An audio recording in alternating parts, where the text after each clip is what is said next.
continuación vamos a hablar sobre la Edad Antigua, la civilización griega. En la antigüedad no existía un derecho internacional propiamente dicho, ya que no existía una comunidad internacional.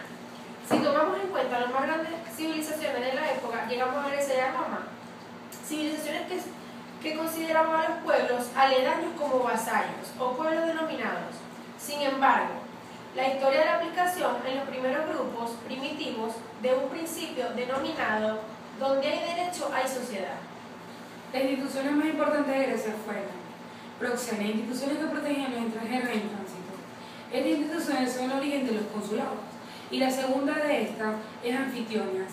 Eran ligas religiosas que se preocupaban por la protección y salvamento de templos, mausoleos, panteones e iglesias, donde se refugiaban los habitantes cuando eran atacados por los bárbaros.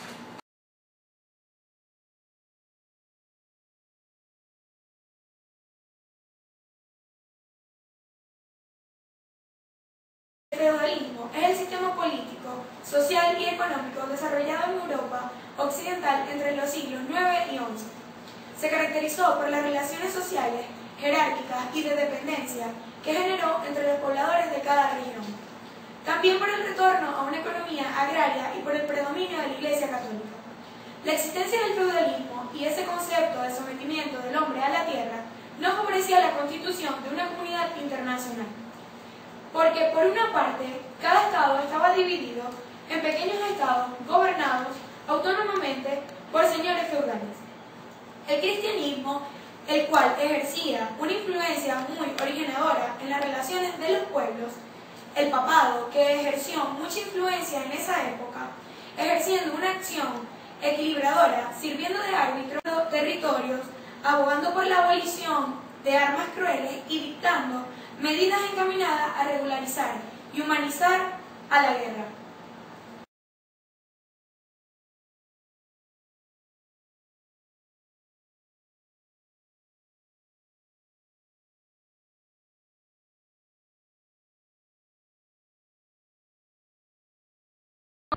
Bueno, hablaremos de la independencia de los Estados Unidos. La independencia de los Estados Unidos es uno de los hechos más importantes en el siglo XVIII. En ese entonces Inglaterra controlaba 13 colonias de América del Norte, donde vivían los católicos y protestantes disidentes. En 1765 el gobierno inglés, representado por Jorge III, aumentó abusivamente los impuestos en dichas colonias, provocando desorden en las mismas. Esto trajo como consecuencia la indignación entre los inmigrantes protestantes y patriotas, estando entre ellos la gestión de una revolución y tras proclamar la Declaración de Derechos en 1774 y se declararon independientes en 1776. Luego, en 1783, se firmó en Versalles el Tratado de Paz, reconociendo a Inglaterra como independiente de los Estados Unidos. Ahora les voy a hablar sobre la Revolución Francesa. Se conoce como Revolución Francesa el proceso social, político ocurrido en Francia entre 1789 y 1799. La Revolución Francesa fue el cambio político más importante que se produjo en Europa a finales del siglo XIX.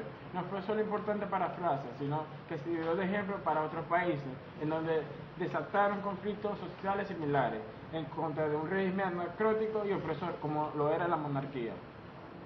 Las causas más importantes de la Revolución Francesa fueron la incapacidad de las clases gobernantes para hacer frente a los problemas de Estado, la indecisión de la monarquía, los excesivos impuestos que recaían sobre el campesinado, el empobrecimiento de los trabajadores y la agitación intelectual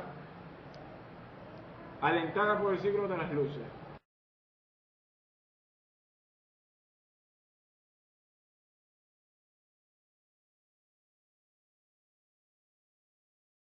El Tratado de Westfalia data del 24 de octubre de 1648. En este se establecieron normas de precedencia diplomática en la estructuración de los acuerdos de Münster y Osnabrück. Acceden a dividirse y convertirse en dos estados, pero dentro de la concepción divisionaria pudieron por la igualdad religiosa, derecho a creer y a no creer. Por primera vez se establece en esas embajadas creadas el concepto de la extraterritorialidad de las sedes diplomáticas, la igualdad de los estados. Y surge por primera vez un principio que se convirtió en básico para el derecho internacional público, que es el principio de autodeterminación de los pueblos. Se ratifica el principio divino de los reyes y adopta el idioma francés el lenguaje diplomático.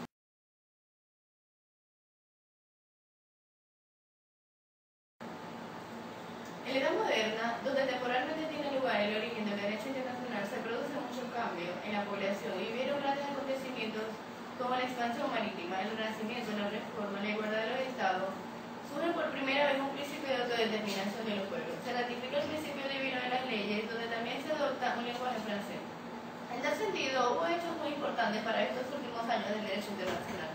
Nos referimos a la Primera Guerra Mundial, donde uno de los resultados más provechosos fue la creación de la Liga de las Naciones. Fue entonces la Primera Guerra Mundial la que mostró la deficiencia de este derecho internacional y la facilidad con la que otros países podían violar los derechos de los demás países.